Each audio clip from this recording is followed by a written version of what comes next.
한 주간 평안하셨습니까? 다음 이번 주죠. 이번 주 수요일 되면 날씨가 많이 풀린다고 하더라고요. 뭐 한 3일 동안 건강 잘 유지하시고 이제 지나면 이제 봄이 오겠죠. 봄이 오는 소리가 들리는 것 같습니다. 기도하고 시작하겠습니다. 참으로 고마우신 아버지 하나님 은혜를 감사드립니다. 오직 하나님의 말씀으로 우리가 살아갈진데 아버지 하나님, 우리에게 말씀을 허락하시고도 아버지 하나님, 우리가 제대로 이해하지 못하고 하나님의 말씀을 잘 지키지 못할 때가 너무나도 많습니다. 은혜 베풀어 주시옵소서. 말씀을 허락하시고 또 말씀을 잘 듣고 준행할 수 있도록 인도하여 주셔서 오직 하나님께 영광 돌리는 우리 모두가 될 수 있도록 인도하시고 함께하여 주시옵소서. 예수님의 이름으로 기도드리옵나이다. 아멘.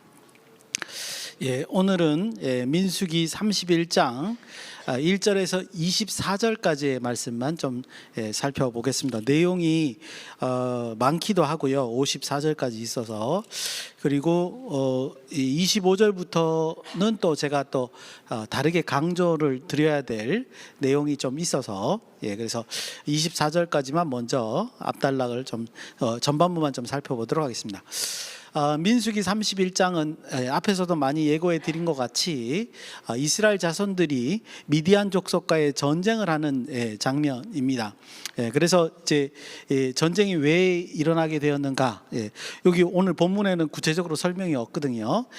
그거는 이제 민수기 22장에서 24장에 있었던 모압 왕 발락과 미디안 선지자 발람의 이야기로부터 이제 발생한 것이라는 것을 이제 앞에서도 한번 말씀을 드렸고, 본문에서도 그런 증거들이 조금 있습니다.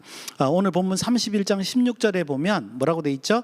발람의 꾀 때문에 이스라엘 백성, 즉 광야 2세대가 처음으로 바알보올이라는 우상 숭배를 하게 되었다.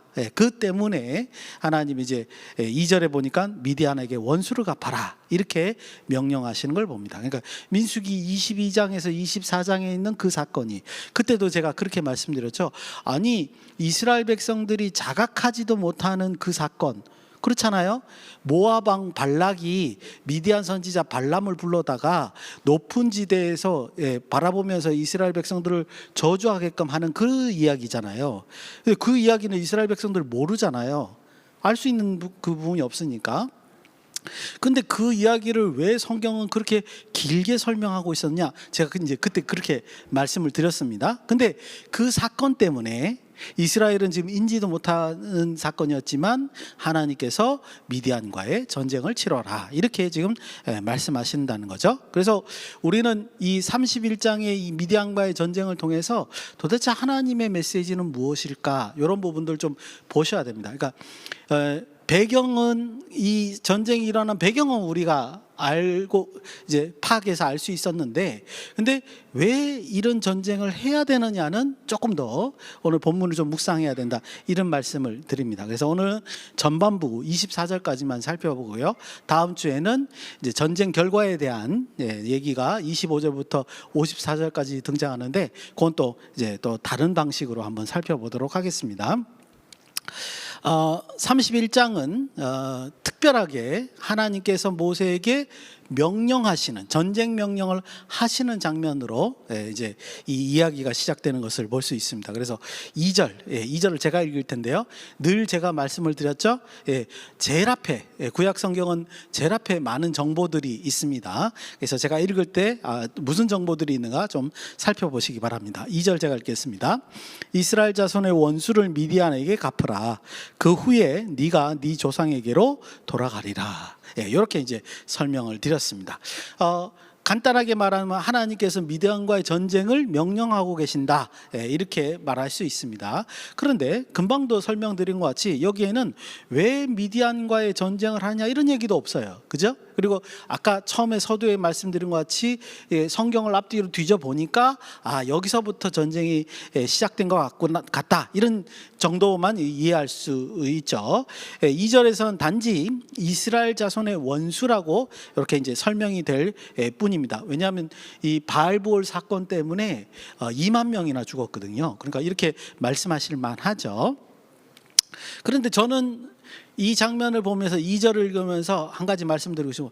좀 더 구체적으로 더 설명이 있어야 된다라고 생각이 듭니다. 도대체 왜 더 설명을 해야 되느냐? 금방 배경도 알았지 않은데 무슨 더 설명이 돼야 되느냐?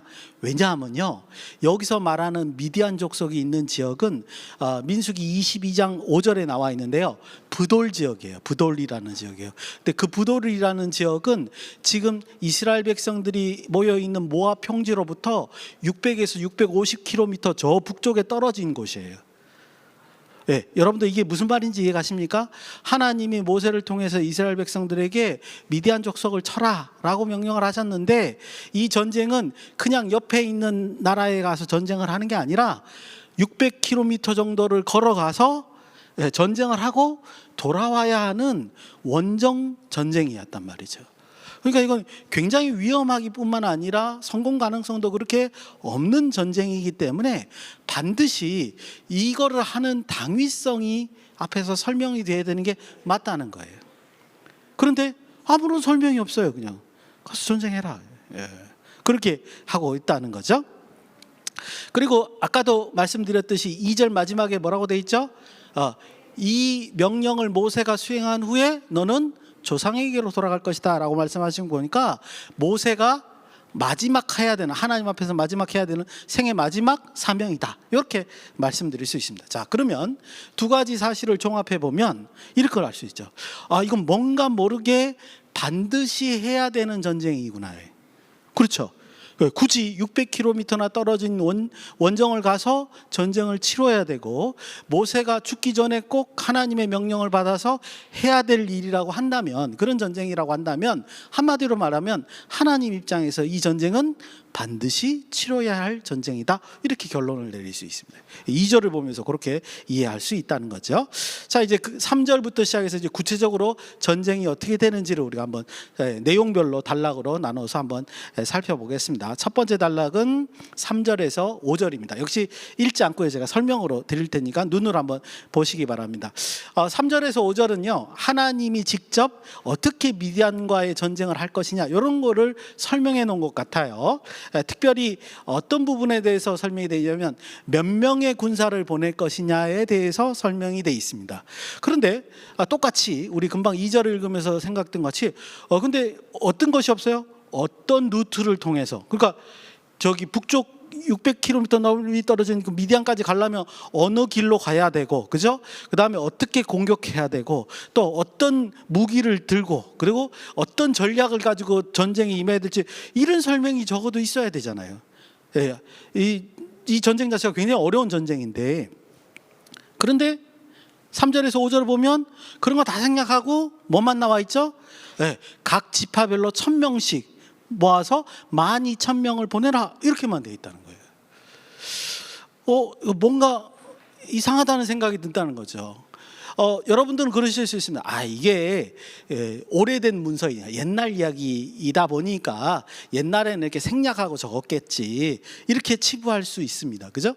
그런데 우리는 지난주부터 시작해서 한 3주 동안 이미 민수기 28장에서 30장의 이야기들, 율법을, 거기서는 이제 율법이 이스라엘 백성들이 가나안 땅에 가가지고 이제 율법을 지킬 때에 부족한 부분을 세밀하게 하나님이 추가적인 명령으로 채우시는 장면들을 봤단 말이에요.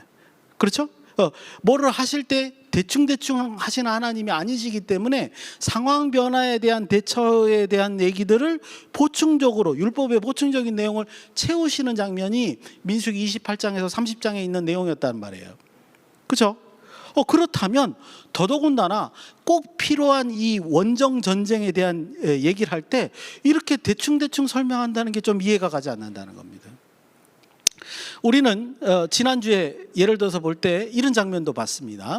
지난주에 30장에 뭐가 나와 있냐면 여성이 서원을 할 때 그 재정적인 부분을 누가 책임져야 되느냐를 이제 설명하는 장이었죠. 30장이. 그죠? 그래서 결혼 전에는 재정권이 경제권이 아버지한테 있기 때문에 여성이 서원을 할 때 그 경제적인 결정을 아버지가 해야 되기 때문에 아버지의 결정에 따라서 그 여성의 서원이 성립되고 성립되지 않고를 우리가 살펴봤죠. 만약에 결혼한 후에는 누가 결정을 해요? 남편이 경제권을 쥐고 있기 때문에 그렇게 됐습니다. 근데 주목하는 점은 뭐냐면요, 그 중간 상황이죠. 결혼을 할 때는 어떻게 되냐? 아직 결혼을 안 했어요. 결혼을 하려고 할 때는 이게 누가 이제 그 결정권을 가지느냐? 그때 누가 한다 그랬죠? 남편이 갖는다 그랬죠. 그래서 우리는 그걸 보고 이스라엘 백성들은 정혼을 하는 순간, 혼인 약속을 하는 순간부터 결혼으로 간주하는구나라는 걸 우리가 이제 느낄 수 있고, 그래서 남편이 그 결혼할 때 그 여성의 서원을 듣는 순간 이제 그 서원이 효력이 발생하는지 안 하는지를 결정하게끔 돼 있다. 그런 얘기를 우리가 30장을 통해서 볼 수 있었습니다. 여러분들 그 장면을 보면서 우리가 느낄 수 있는 거는 뭐냐면 이거죠. 세밀하게 실천적인 사항들을 하나님이 설명을 하면서 그 명령을 어떻게 올바르게 준수할까를 하나님이 인도하고 계시다는 거예요. 대충대충 하시는 게 아니란 말이죠. 그랬던 하나님이 이 나라와 나라 사이의 전쟁은 이건 보통 일이 아니지 않습니까? 더군다나 멀리 가서 전쟁을 해야 되는 일인데 이렇게 간략하게 설명하는 거는 좀 맞지가 않지 않냐, 이런 생각을 할 수 있다는 거죠. 그래서 이제 좀 이상하다고 생각이 들었는데, 저는 묵상을 하다 보니까 그게 아니다. 오히려 이렇게 간략하게 적어 놓은 것은 이 전쟁이 어떤 방식으로 치루어져야 되는가를 설명하는 거다라는 생각에 이르게 됐습니다. 무슨 말이죠? 이 전쟁은요, 이스라엘 백성들이 하는 게 아니에요. 누가 하는 거예요? 하나님이 하시는 거예요.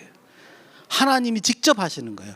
이스라엘 백성들은 도구일 뿐인 거예요. 그러니까 이스라엘 백성에게 전략은 이렇게 해서 니들끼리 갔다 와 라고 말씀하시지 않는 거예요.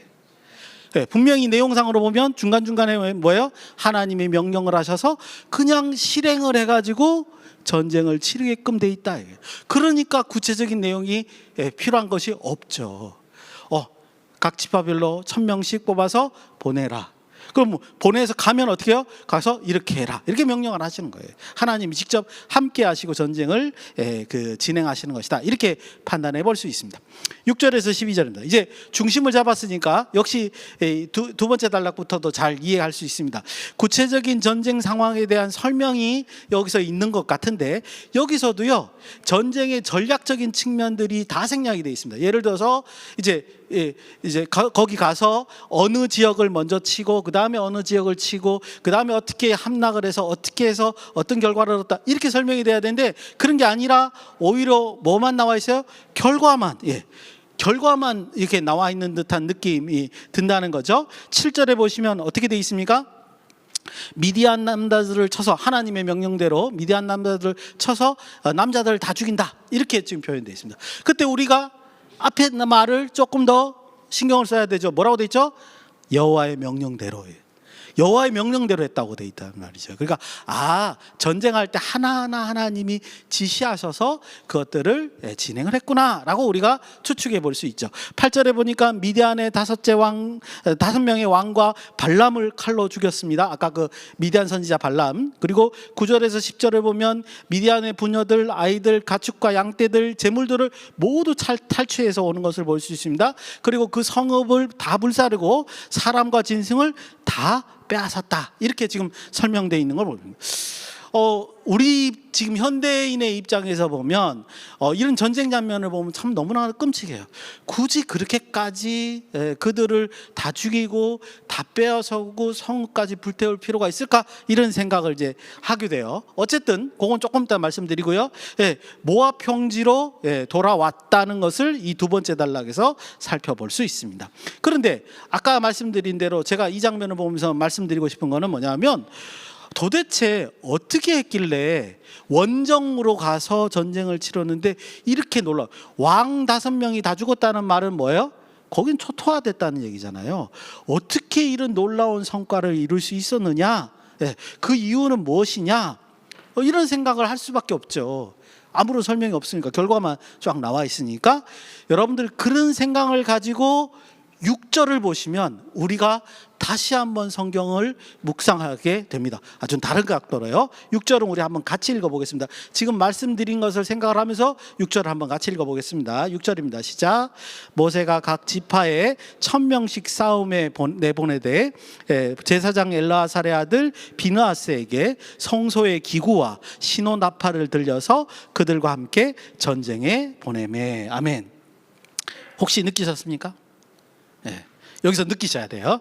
그래야지 이제 성경을 읽는 거가 이제 좀 내가 많이 늘었구나, 이런 생각을 이제 하셔야 됩니다. 예.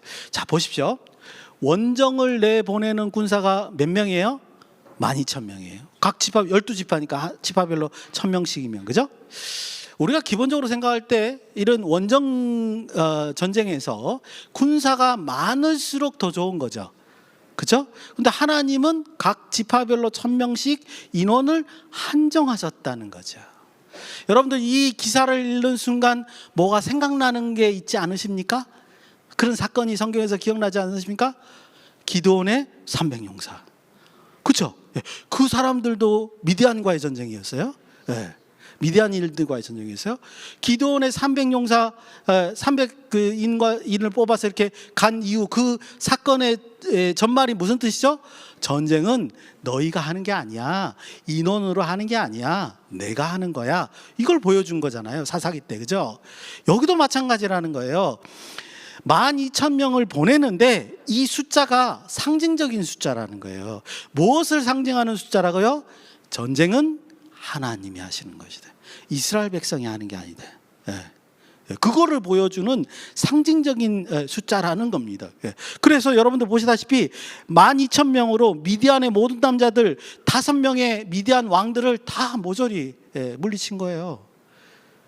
그리고 이제 다음 주에 보실 후반부로 보면 더 기적적인 결과가 나오는 것을 우리가 확인해 볼 수 있습니다. 그래서 여기까지 내용을 보면 이 미디안과의 전쟁은요, 결단코 이스라엘 백성들이 그 바알보올 사건 때문에 2만 명이나 죽었는데 그것을 복수하는 전쟁의 개념이 아니라는 거예요.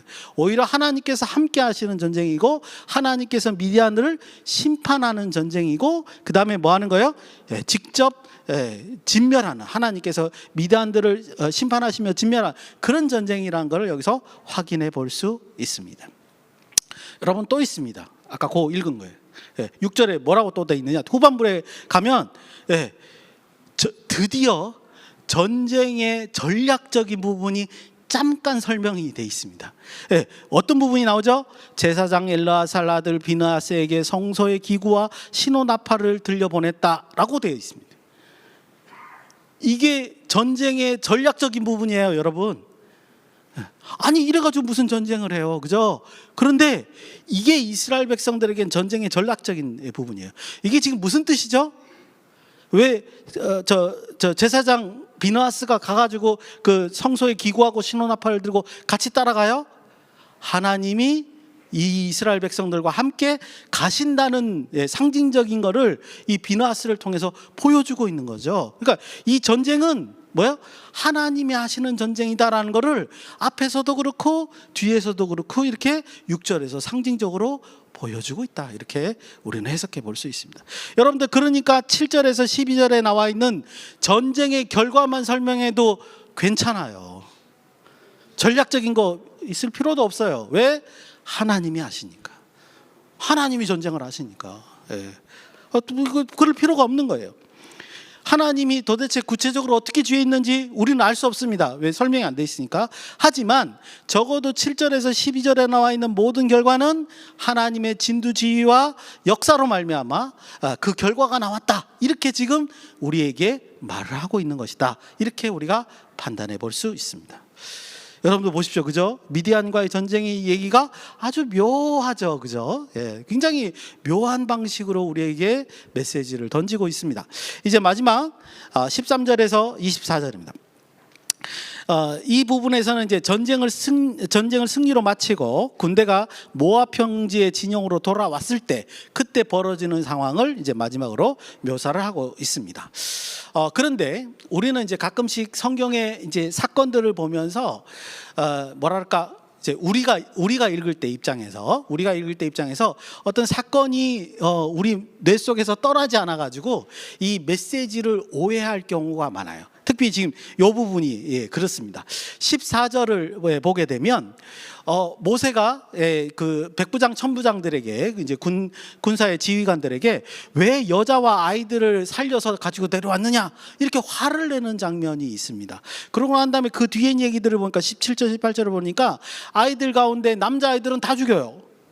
너무 끔찍하죠. 그리고 또 남자와 동침했던 여자아이들도 다 죽여요. 여인들도 다 죽여요.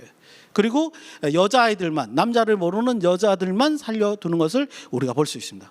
이게 너무 끔찍하니까 너무 지금 굳이 포로들을 이렇게 필요 가지고 있어? 라는 생각이 너무 앞서다 보니까 우리가 이 단락의 중심 메시지를 놓칠 때가 너무나도 많다는 거죠. 이게 무슨 말이냐? 제가 생각했을 때 모세가 천부장 백부장에게 화를 내는 장면을 보니까 사실은 처음에 모세가 이스라엘 백성들에게 그 전쟁을 명령했을 때 명령하는 내용이 뭐냐면 진멸이었어요. 모두 다 죽이는 거였다고요. 여러분들 이 진멸이라는 게 끔찍하게 생각하지 마시고 하나님께서 그들을 심판하시는 거예요. 이스라엘은 그 심판을 대행하는 거예요. 그들이 잔인해서 이렇게 하는 게 아니에요. 하나님이 그들을 심판하기로 명령하셨고, 그래서 이제 진멸, 그 헤렘이라는 단어는 하나님께 바쳐진 거가 되는 거예요. 개념적으로. 그래서 물건은 하나님께 소속이 되는 거고 사람은 하나님의 심판을 받는 거예요. 그걸 헤렘, 히브리어로 헤렘이라고 우리가 한글 용어로는 진멸이라는 표현을 쓰는 겁니다. 그래서 하나님께서 심판이 이미 내려진 거죠. 그래서 이스라엘 백성들이 거기 가서 심판하고 돌아오면 되는 거예요. 그런데 이스라엘 자손들이 뭐예요? 차마 이 어린아이들은 죽이지 못하고 여인들도 죽이지 못하고 데리고 온 거죠. 그래서 모세가 화를 낸 거예요. 왜 이랬냐. 그러고 난 다음에 금방 말한 것처럼 남자아이들 다 진멸하고, 그 다음에 여자아이들 가운데 성경험이 있는 여자아이들은 다 진멸하고. 왜 이랬을까? 사실은 이 단락이 표현하는 내용은 뭐냐면요, 이런 겁니다. 정결케 하는 법입니다. 이스라엘 백성들이 전쟁에 갔다가 참여하고 왔을 때 이스라엘 진영에 다시 들어가야 되잖아요. 그럴 때 이스라엘 백성들은 거룩하기 때문에 막 그냥 들어가면 되는 게 아니에요. 그래서 어떻게 해요? 이 군대에 전쟁을 치르고 온 사람들을 정결케 하는 의식이 필요해요. 그런데 정결케 하는 의식이 필요한데도 불구하고 거기에 합당하지 않은 사람들을 이스라엘 백성들이 데리고 온 거예요. 포로로. 아마 추측하기로는 여기에 있는 남자아이들과 성관계를 가졌던 여인들은 아마 우상숭배하고 관련이 있는 자들일 것 같다라는 생각이 듭니다. 그래서 하나님께서 그들은 하나님 백성에 편입될 수 없기에 여기서 한 번 더 심판을 하시는 것이 아닌가 이렇게 보여집니다. 그래서 오히려 지금 이 끔찍한 사건은요, 이 하나님의 심판 장면은 진멸의 관점에서 보셔야 돼요. 원래는 다 심판이 언도되어서 다 죽어야 할 사람들이었는데 그래도 여자아이들만 구원을 받게 되는 그런 장면으로 우리는 이해를 하는 게 더 옳겠다 이렇게 말씀을 드립니다. 자, 그래서 이 단락, 마지막 단락에 있는 실제적인 그 메시지는 뭐냐? 이스라엘 백성들이 뭐예요? 그 군대 전쟁을 갔다가 돌아왔을 때 정결케 하는 과정을 설명하고 있다는 거죠. 그래서 포로들을 먼저 심판하시고 난 다음에 그 다음 절입니다.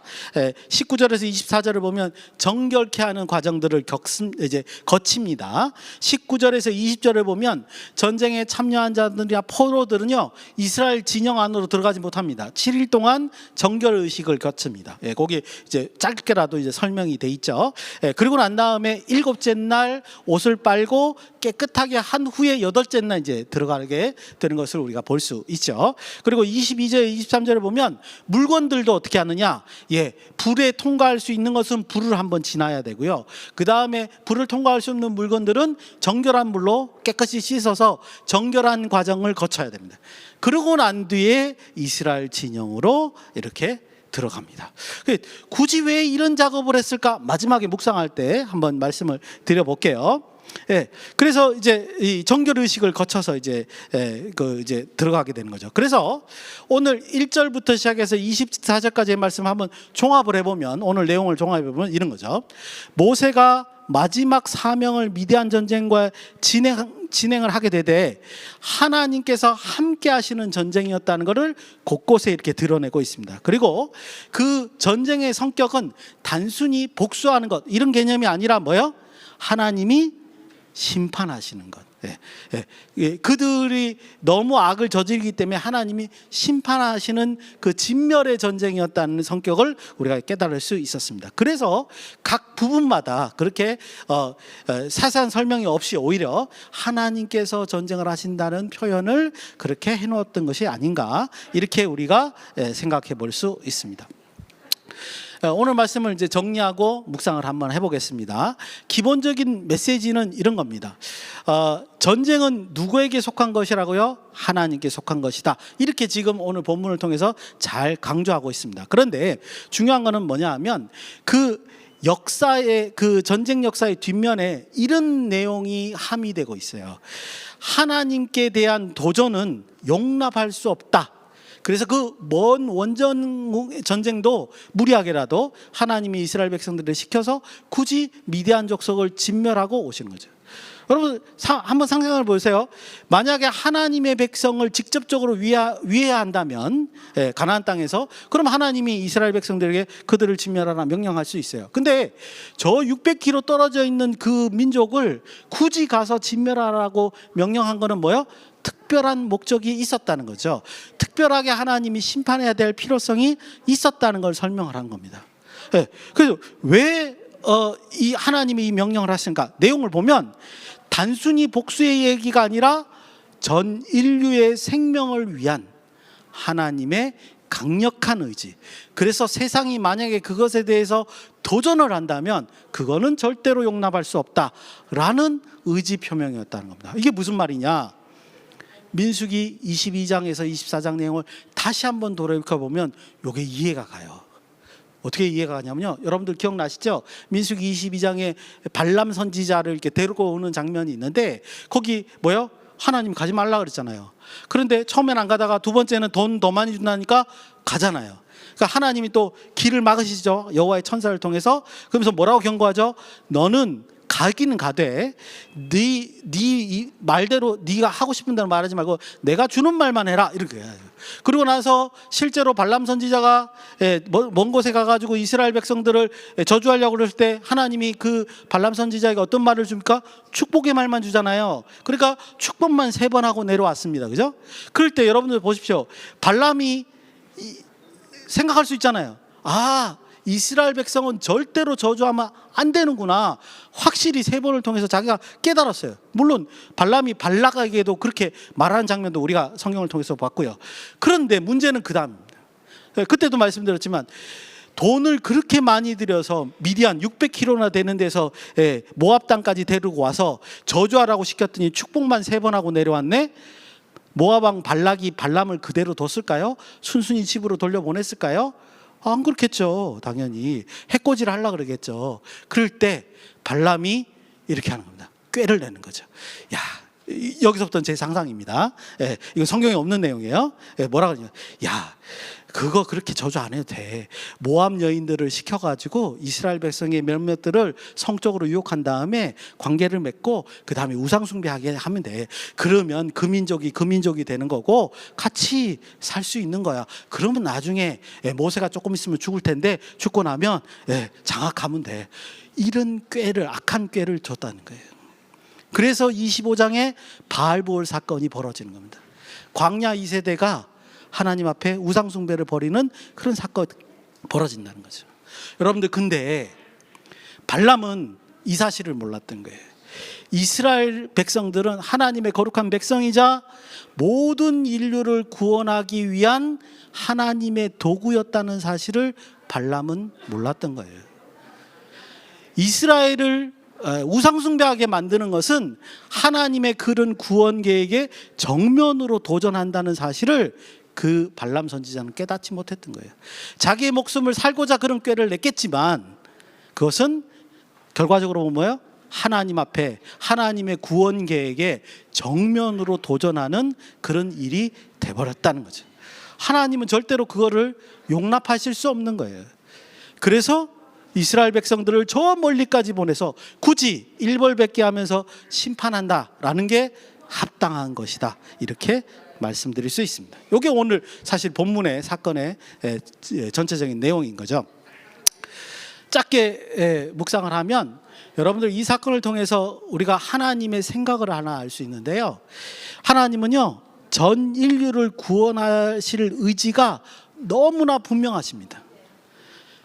인간의 어떤 도전도 어떤 방해도 절대로 허용하지 않고 분명히 이 인류를 구원하실 것이다, 그거를 오늘 사건을 통해서 알 수 있습니다. 여러분들, 그러면 우리가 어떤 안식을 갖게 되냐 하면요, 우리가 이제 그 교인들로서 또 예수 그리스도의 복음을 전달하는 자로서 이런 안심을 가질 수 있습니다.